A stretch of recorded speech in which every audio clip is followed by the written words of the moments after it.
On today's show, Jabari Smith Jr.'s mentality towards not closing these past couple of games. Also, the Houston Rockets' pace of play, why it's the worst in the NBA. Can it improve? And is it because of their defense? And then predicting their West Coast swing against the Clippers, Lakers, and then Warriors. Can they go 3-0 on this upcoming road trip? It's all coming up right here at Locked On Rockets. This is Mission Control, Houston. Ignition sequence start. Throw it up to Jalen Green. Sengun here in the short roll. Oh my, that's the no-look. Jabari for three and the win. Yeah! Look at Tari, Eason. Here comes Tari. No! T-minus 15 seconds. Guidance is internal. The Houston Rockets select Ime Thompson and Cam Whitmore. One thing I have never done is not made the playoffs, and so we want to take that step here as well. 6, 5, 4, 3, 2, 1.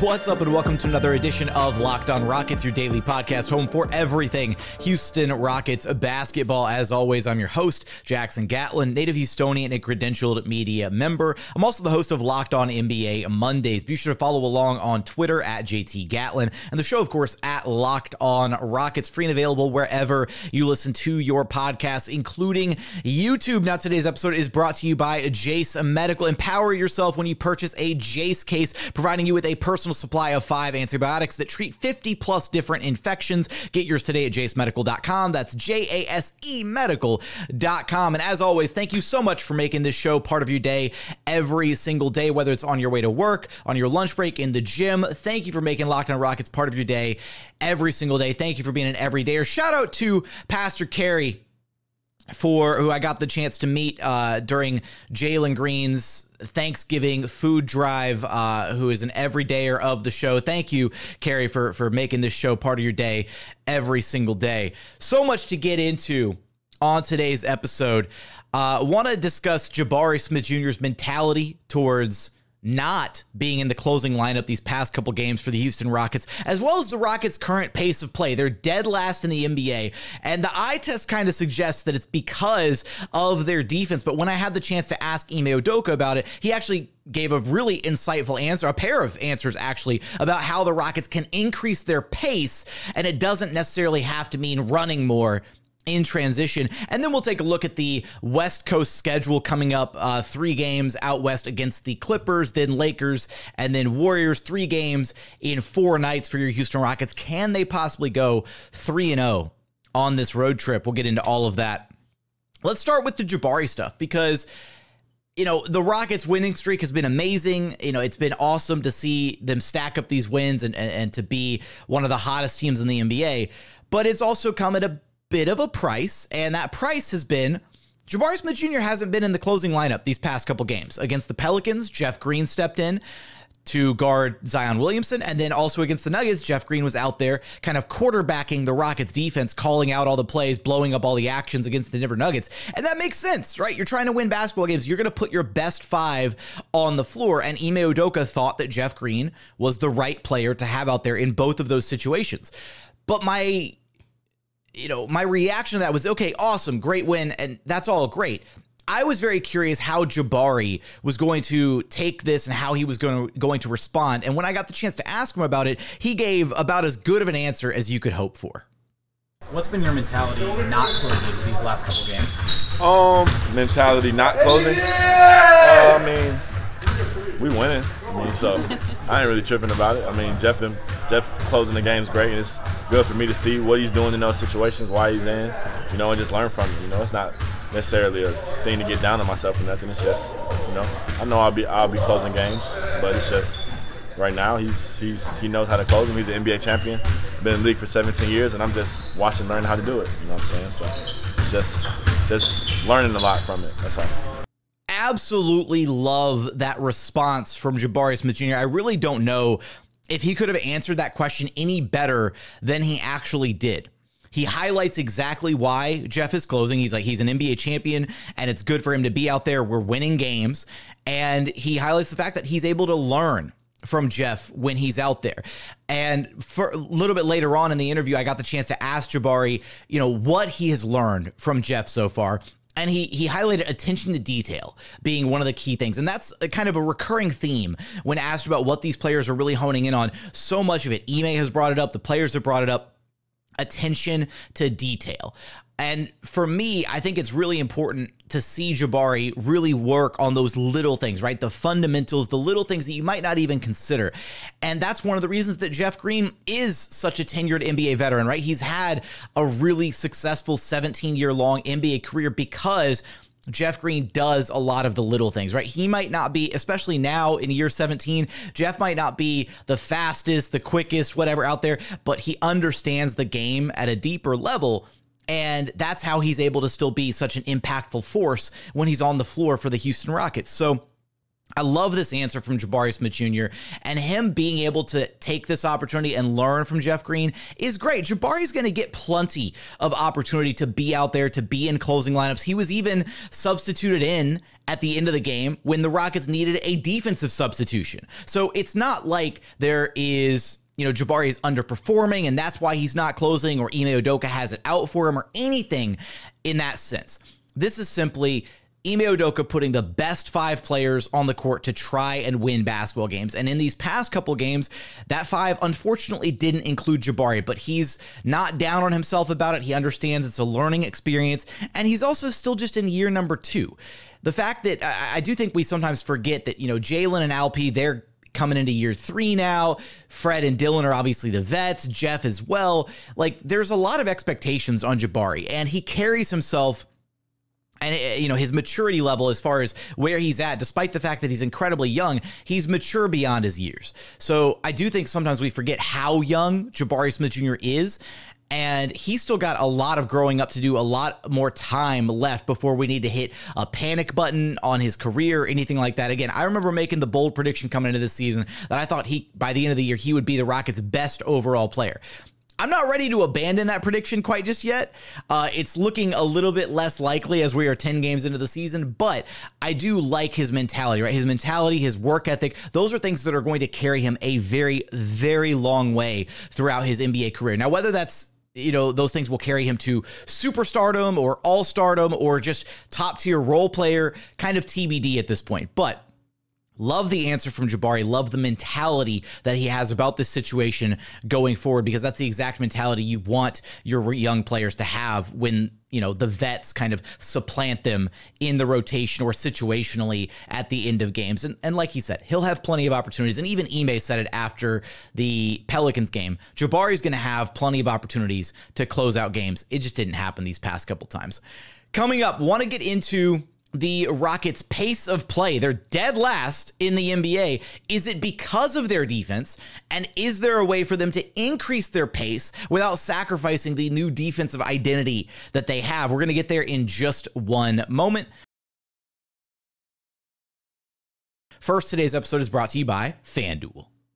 Score early this NFL season with FanDuel, America's #1 sportsbook, because right now new customers get $150 in bonus bets with any winning $5 money line bet. That's $150 if your team wins, and all you have to do is wager $5. It's that simple. If you've been thinking about joining FanDuel, there is no better time to get in on the action. Right now, you can take a look at the outright betting favorites for Super Bowl 58, the Kansas City Chiefs, or Kansas City Swifties, as I would like to call them, plus 480, the 49ers at plus 500, the Eagles plus 550. Then rounding out the top 5, you got the Ravens at plus 850 and the Dolphins plus 950 to win it all this season. So you got to go check it out. The app is so easy to use. They've got a wide range of betting options, including spreads, player props, over-unders, and so much more right there at your fingertips. So visit FanDuel.com/lockedon to get started this NFL season. FanDuel, official partner of the NFL.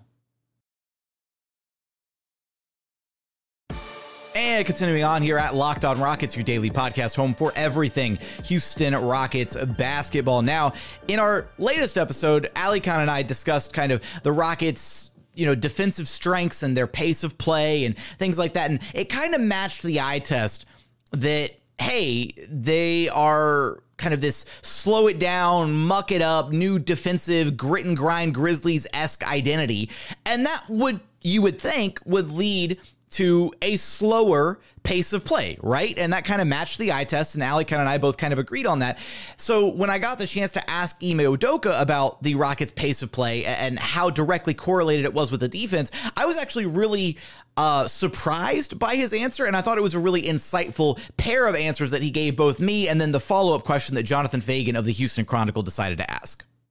Through these first 9 games, you've been able to maintain the #1 transition defense in the NBA, but you've also been last in pace. How directly correlated are those two stats, and would you like to see the pace pick up as the season goes along? I don't think there's a correlation as far as that. Our emphasis has been on, growing in that area where we were last year, transition, but we've slipped a little bit in offensive rebounding where we were one of the top teams. And so, I believe we can do both.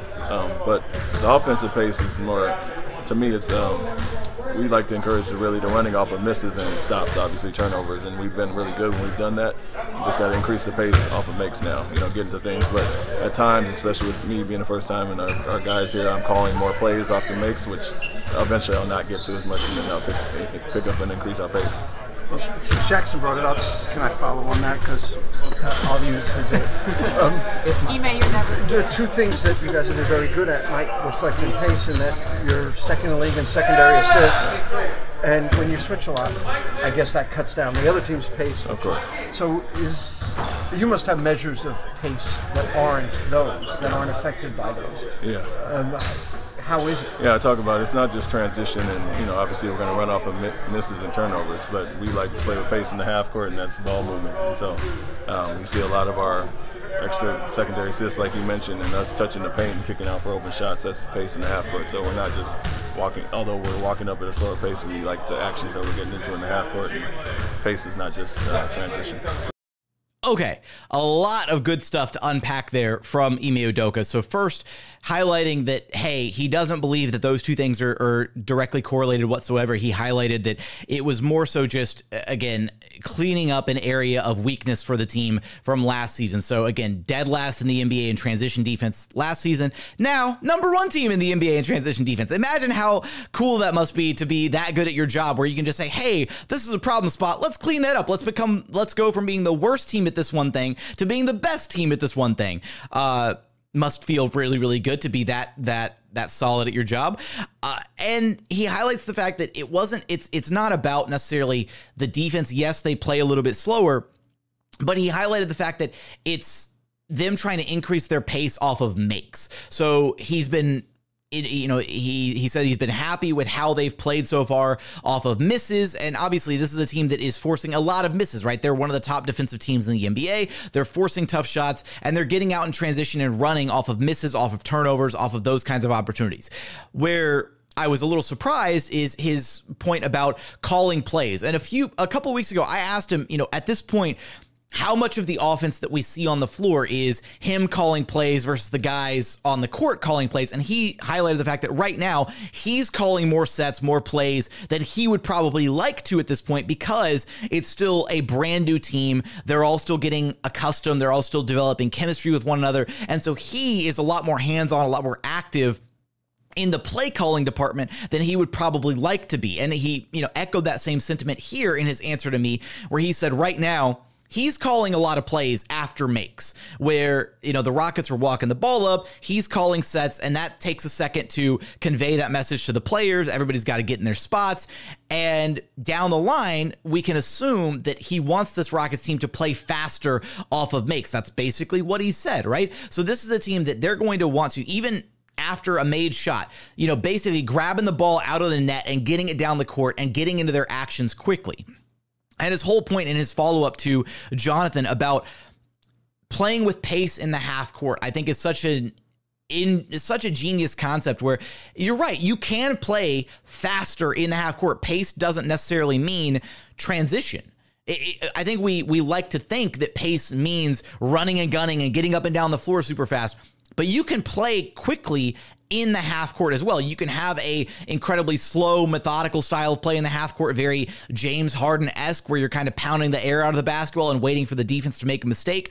Or you can be the aggressors and you can use ball movement to your advantage, like he highlighted, where if you're whipping the ball around the court, attacking, driving, kicking, finding the next man, moving the ball around a lot, that is a way to play faster in the half court. So I loved Ime's answer here, and it does kind of paint the picture that this Rockets team isn't going to be like the version that we see of this team right now. This isn't going to be the offensive version of this team that we see all season long. I kind of was a little maybe worried that obviously they've leaned into this defensive identity. It's amazing.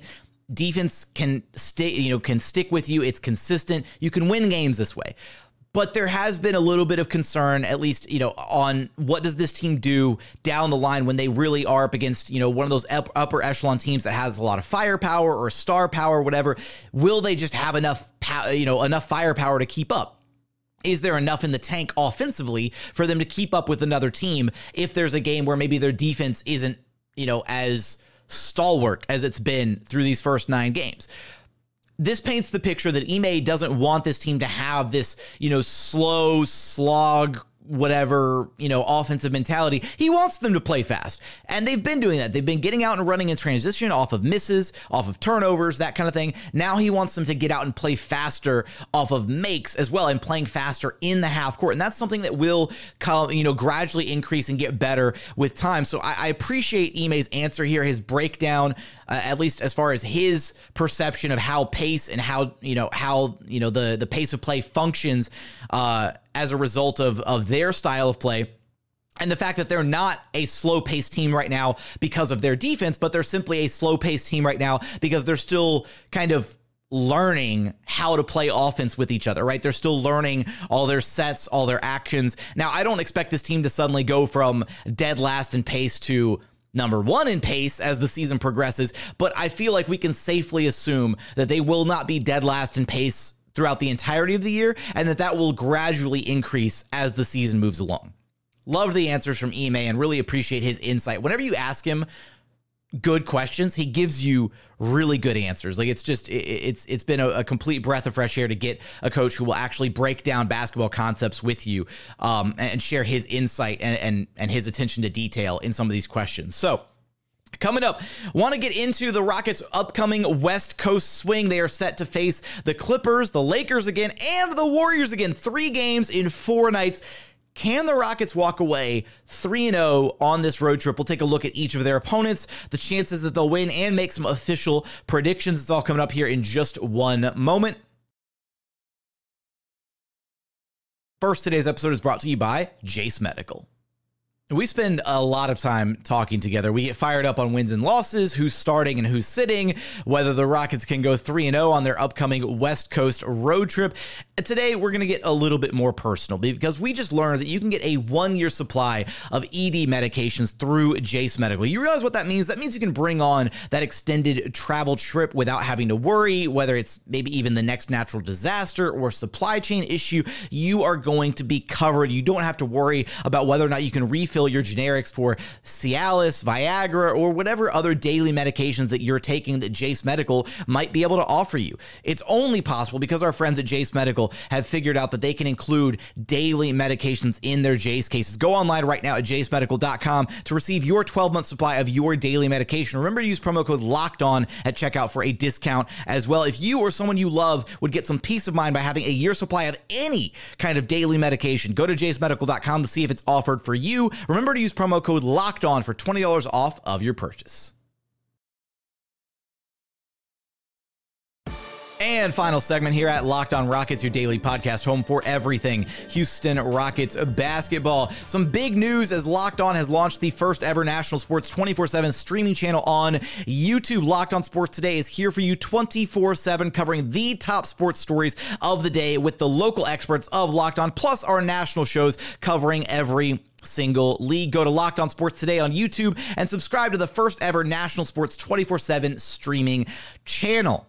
Now let's go ahead and get into this Rockets West Coast swing set to take on the currently imploding LA Clippers, the LA Lakers, and then the Warriors. 3 games in 4 nights. So they play the Clippers Friday night, they play the Lakers Sunday night, they play the Warriors Monday night. Now, looking at this West Coast trip, the Rockets have a lot of steam. They have been rolling. They're on a 6-game win streak. Now, my immediate concern is they've had this really weird layoff of 4 days. Monday, Tuesday, Wednesday, Thursday. 4 days off. Doesn't happen often. Even 3 days off is rare in the NBA landscape during the regular season. 4 days off is almost unheard of. A really weird scheduling quirk here where they got their 7-game homestand, then the 4 days off. It's good for practice time, all that stuff, but I am worried that there may be a little bit of rust setting in and that maybe some of the wind would be taken out of their sails by this 4-day gap in the schedule before they kind of get back at it Friday evening against the Clippers. Looking at each of these opponents really quick. The Clippers are currently in absolute disarray. I mean, they've lost 6 straight games. They're currently 3-7. They have not won a single game yet post James Harden trade. They're still trying to figure out their identity. James Harden is still trying to quote unquote play himself into James Harden shape. Looks like the system is currently defunct a little bit with James Harden. So the Clippers are all over the place right now. The Lakers got Anthony Davis back, but they are still currently missing, I believe, Jared Vanderbilt and Gabe Vincent are likely still out for the matchup Sunday against the Lakers. And then the Warriors are going to still be missing Steph Curry out due to a knee injury, and Draymond Green, who decided to become a MMA star in the middle of the Warriors-Wolves match and put Rudy Gobert in a chokehold, was suspended for 5 games. So he will also be out for the Rockets-Warriors matchup Monday night. So Lakers, not quite at full strength. Warriors definitely not at full strength. Clippers at relative full strength. They're missing Mason Plumlee. Not, a huge loss for them. But they're kind of in complete disarray. So my gut kind of tells me that 3-0 is possible on this road trip. But if I had to pick a game that I think is actually the one that is most likely to give the Rockets some trouble, I think it's actually going to be the Clippers game. And that might seem counter to conventional wisdom here because the Clippers are currently riding a 6-game losing streak. They've been all over the place. They don't look like a team that is together whatsoever. I do kind of think there's a number of factors here. One, the Clippers still have a bunch of future Hall of Famers in Russ, Harden, Paul George, and Kawhi Leonard. Like, those guys are, even though they're all kind of past their primes a little bit, any one of those can have a game where they just wake up and drop 30, 40, have a monster night where you cannot contain them. So there's that element at play. It's James Harden versus his former team in the Houston Rockets, so there's that at play as well. There's the fact that they have lost 6 straight and they want to get this thing figured out. The Clippers are not happy losing these games. So I do think that is kind of the trap game of the bunch, if you will. And then you couple all that with the fact that the Rockets have had that weird 4-day layoff. Maybe there's a little bit of rust coming out of the gate in that game. Some of the matchups are going to be a little interesting in who the Rockets decide to match up who. I feel like you got to throw Jabari on Paul George. You got to put Dillon Brooks on probably Kawhi Leonard. And then that leaves Jalen Green and Fred VanVleet to guard James Harden and Russell Westbrook. Like, who do you put on where? There's mismatches kind of across the board for this Rockets team, unless Ime does something crazy like shake up the starting lineup to have a better defensive lineup against the Clippers. I can't imagine that he would do that, but it's just, I think that is the game that has the chance to trip up the Rockets the most, honestly. I'm not worried about the Lakers. The Rockets completely manhandled the Lakers last time out, so much so that the Lakers waved the white flag and the game was over in 3 quarters. Now, they do have Anthony Davis back. However, in the Lakers' most recent contest against the Sacramento Kings, Anthony Davis got completely worked over by De'Aaron Fox and Domantas Sabonis. I mean, the game was almost no contest. 125-110 blowout. And AD was largely a non-factor. 9 points on 3 of 9 shooting. He had 5 turnovers. He did have 4 blocks. He had 9 rebounds. But Sabonis was dominant. 29 points, 16 rebounds, 7 assists. And we already saw Alperen Sengun completely outplay Domantas Sabonis across 2 games. So I'm fully expecting that trend to continue. And seeing a big game out of Alperen Sengun, despite the fact that Anthony Davis, has returned to the lineup for the Lakers. So not really worried about the Lakers game, and really not worried about the Warriors game with no Steph Curry and no Draymond Green, seeing as how well the Rockets played the Warriors previously with Draymond and with Steph, and the fact that it took Steph bailing them out in the fourth quarter to win that game in the first place. I really like their chances against the Lakers and against the Warriors, even though it's a back-to-back, even though it's 3 games in 4 nights. I like their chances in both of those games. It's the Clippers one that I'm the most worried about, honestly. And again, it's funny because the Clippers are the worst of the 3 teams right now. But I do think that's kind of the reason it's a trap game. Any one of those 4 stars can go off against the Rockets. You could have 2, 3, you could have all 4 of them have huge games. They're sick and tired of the losing. It's James Harden against his former team. All these factors at play. So my gut really wants to say 3-0 on the road trip. And the last time I made that bold prediction that they would beat the Hornets and then take both games against the Kings, it worked, and they went 3-0. My gut really wants to say 3-0. But it's also got that sneaking suspicion that the Rockets fumble the Clippers game. So I think I'm going to say 2-1. They lose the Clippers game, and they win against the Lakers and the Warriors. That is going to be my official prediction for the West Coast swing. Now, we do know, I shared this the other day, but Cam Whitmore will be rejoining the team for this West Coast swing. TBD on whether or not he gets any minutes, but he was down with RGV, had, an insane performance, dropped 29 points in the RGV Vipers' most recent win. Also had a ridiculous transition behind the back, like no look pass, just out there wheeling and dealing. So, nice to see some passing highlights from Cam Whitmore, because we know he can score the basketball. It's all the other things in his game that he needs to kind of refine and work on a little bit. So Cam Whitmore will be rejoining the Rockets ahead of this West Coast swing. I want your official prediction, though. Give me your thoughts on each of the upcoming Rockets opponents. Give me your thoughts on whether can they go 3-0 on this West Coast swing? Is it going to be 2-1 like I predicted, or could it possibly be even worse than that? Give me your thoughts in the YouTube comments. Give me your official predictions. But that's going to do it for today's episode. As always, thank you so much for checking out the show. If you haven't done so yet, please consider subscribing wherever you listen to your podcasts, or on YouTube, just search Locked On Rockets, like, comment, subscribe, all that good stuff. But as always, thank you so much for watching. Thank you so much for listening. And we look forward to having you back right here at Locked On Rockets, your daily podcast home for everything Houston Rockets basketball.